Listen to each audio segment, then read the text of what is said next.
I'm going to take just a moment here to get into my attire, because the story really won't mean anything unless you have all of the facts, which I'm about to give you pretty soon.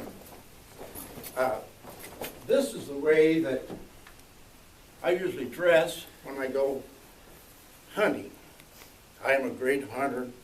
Harry is a great football man. But all I know about football is what I learned from Kerry. But I don't really care too much for the game.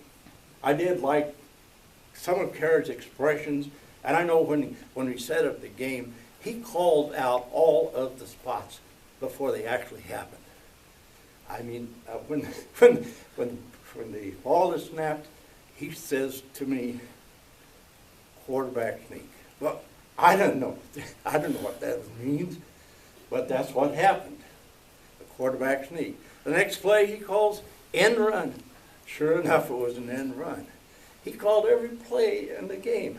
And I didn't realize that he could do that. I mean, I don't know why we pay all that money these days to these coaches when we got somebody like Kerry that could do it and know every move that was going to happen. But enough of the football. I really am a hunter. When I was 20 years old, I bought my first rifle. This is not a rifle, by the way.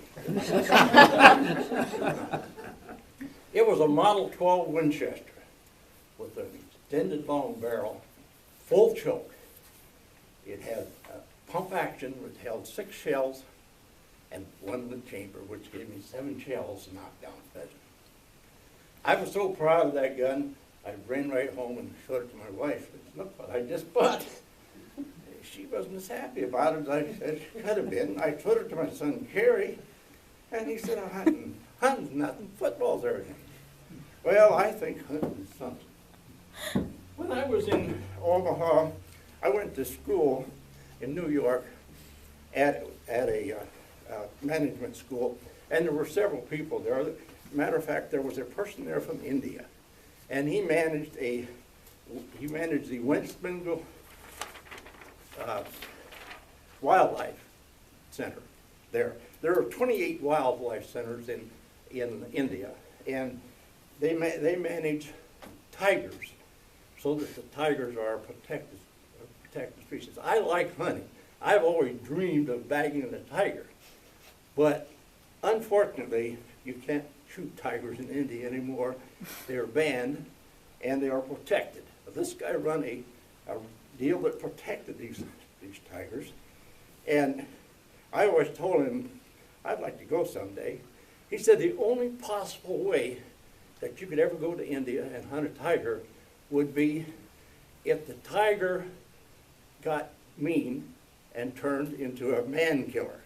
I know these Bengal tigers do that once in a while. They get acrimonious, and they get mean, and they eat people, and they eat cattle. Well, when that happens, then they can't protect them anymore. They call in a hunter. They give the hunter a permit to shoot this tiger and bag him. And so he said, it probably never happened in my lifetime at this, but it might. And he said, if you ever want to come and hunt a tiger, if I ever have one, you can come and shoot him for me. He said, I know you're a good shot, and you have the wherewithal to do this. So I said, great. He said, but the only thing is that there's a limit on it. It takes 3 days that I have to have this lion or this tiger killed. And he said, I will issue you a permit, but you have to be here.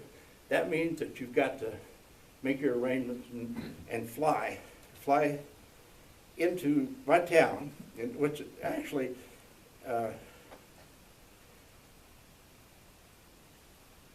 I'm looking at the map here now and try to pronounce the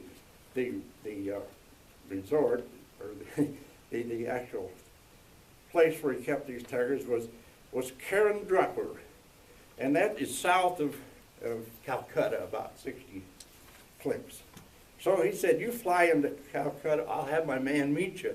He said, I have a tiger man that knows these tigers, and he will hunt out this one tiger, find out where he's ranging, and then we'll bring you in, and you can shoot the tiger. But he said the guide will have to carry the gun. He won't be able to carry the gun only until he spots a tiger and identifies it as the killer tiger. We can't shoot any other tigers except the killer tiger. So I said, well, when he called me, I said, I'll be there. So 2 days later, I told Kerry I was going to go. He thought I was nuts. He thought I was kidding. But anyway, 2 days later, I landed at the airport, and this guide was there.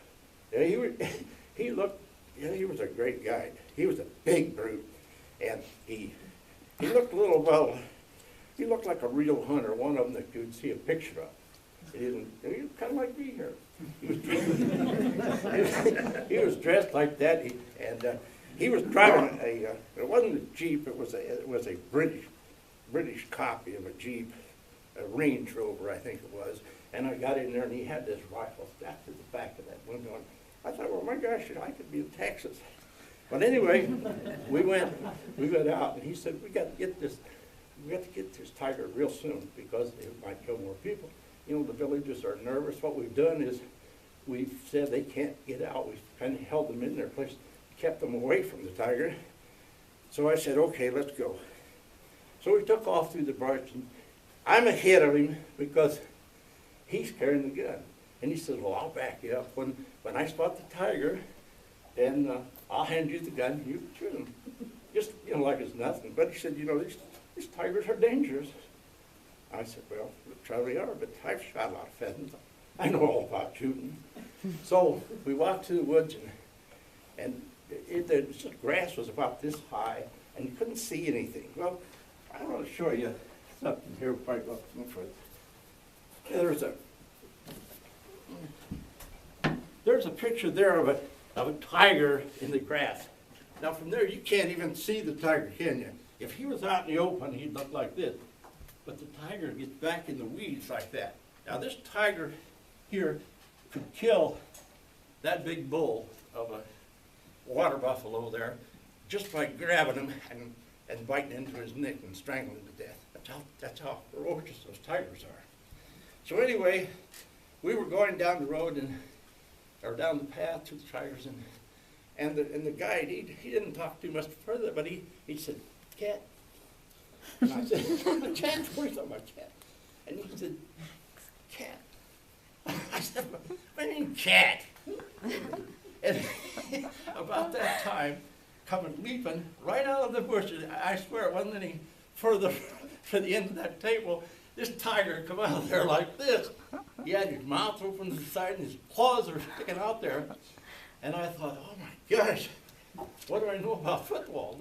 That could help me here. I got to think of something real quick. And so the word hike come into my mind, and immediately I ducked down like this, like I was going to hike the ball, and that tiger flew right over my head and landed right in front of the gun bearer. Now his eyes popped open about this big, and he dropped that gun and turned around and sailed across the field, running just as hard as he could run. Now I realized that I was in the spot then. Here the gun bearer and the guy that knew all about this was going over the hill. The gun was laying there, and I couldn't get a hold of it. And I thought again, well, what would Kerry do? He said, Dad, football's a tough sport, but sometimes you gotta grab the tiger by the tail. I said, there's a tiger by the tail. So I reached out and grabbed the tiger by the tail, and I was able to handle him a little bit because the tiger really wanted that guy. Apparently he'd had a run-in with him before, but he was more after him than he was me. So I held him back, and then I thought, well, this isn't going to work very long. What's my next play? And the thought comes to my mind right immediately, end run. So I dropped that tiger's tail, and I made a big running sweep around the end over to where a big tree was, and I hid behind it like that. Now I looked back out over the tree, and I could see the tiger was confused. The other guy had gotten away, the guy that he really would like to have had, and he's looking back and he don't see me behind the tree. So he started smelling the ground and coming my way. And I thought, oh gosh, I'm in big trouble now. What'll I do? And I looked around and I said, well, how about a quarterback sneak? So I sneaked up behind that tree. I hid kind of behind the bushes and stuff and ran way around the other end until I was about, twice as far as this room away from him. And I looked again, and that son of a gun was still moving toward me. And I thought, I don't know what I'm going to do now. And I thought, what would Jerry do? And then deal came, open field run. And I thought, open field run, what's that going to do? But I looked over there and I saw the gun was way over there. So I dropped down and I dug in and started running toward that gun. I knew if I could get my hands on that gun, I'd hit that tiger. Well, I got about 20 feet, and suddenly, right in front of me, was a block of wood about that big, and I didn't see it because I was kind of halfway looking back. I stumbled on that block of wood, fell right smack on my face. I got up and I said, the game's just about over now. I don't know what I can do. And I looked at the tiger, and he was between me and the woods, but he was still coming along. And I said, well, it's all now, it's just about ended. And I remember that Carrie had told me, many a game has been won in the end by a field goal. And I thought, field goal? God must be nice. And then I said, oh yes, a block of wood standing there between me and him. I'll back it up about 5 or 6 feet. And I'll run, and that tiger's still coming toward me. I'll kick that block right into him when he's coming. Maybe that'll stop him. So the lion came charging, and I stood back and kicked that block just as hard as I could kick, and it ran right into his chest, right between his legs. He was stretched out like that, and hit him, and I could hear it go boom when it hit him, and it kind of weakened him, and he looked like he was really hurting from that kick. And then I thought, well, I'm gone now. There's no hope now because I don't have anything left. I don't know what to do. And then I thought, well, maybe one last play. So I thought again, what would Carrie do in this case? And then the word came, clothesline. I thought, clothesline? Oh, yeah. So I dug in, and he was coming toward me. I dug in, and I stuck my arm out like that and braced myself.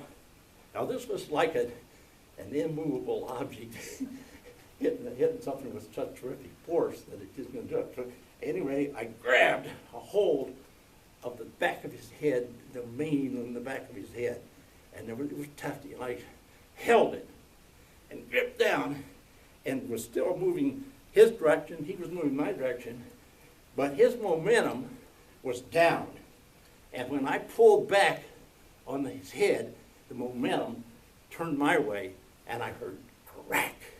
I thought my arm had broke because it was such a loud snap, and because it froze. It was just hard. I can't hardly describe it. It was so numb. But anyway, what happened then? The finger dropped right at my feet. And I realized that crack was his neck tapping, and he was tote. I realized, well, I bagged a lion for a tiger. I really done it. So I sat there for a second. Pretty soon I heard the bushes moving. Here come the gun toter, or the gun toter. He was packing the gun, and he had a smile on his face. He said, we sure got that tiger, didn't we? I said, I can't hardly wait to tell my boss. I said, well, yeah, we got that tiger all right. So we ended up taking the tiger back to the taxidermist, and they skinned the tiger out. They cut his head off and mounted it because they wanted to mount it in a museum there in India, because the people in India really loved their tigers. But he let me keep the pelt, and I took that home with me. So Next day, I came back home from the, I'll tell you, I came back home, and I was so tired, I just went into the house. I laid down in the bed, and I said, don't wake me up for 12 hours.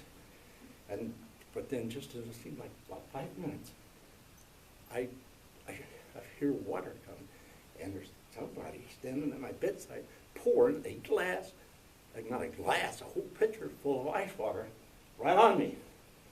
And I woke up, and there was Kerry standing there pouring this ice water on top of me. I said, what are you doing? He said, well, Mom called me a little while ago and said you were having a nightmare, that you were kicking and stomping and yelling, in run, quarterback sneak and stuff like that.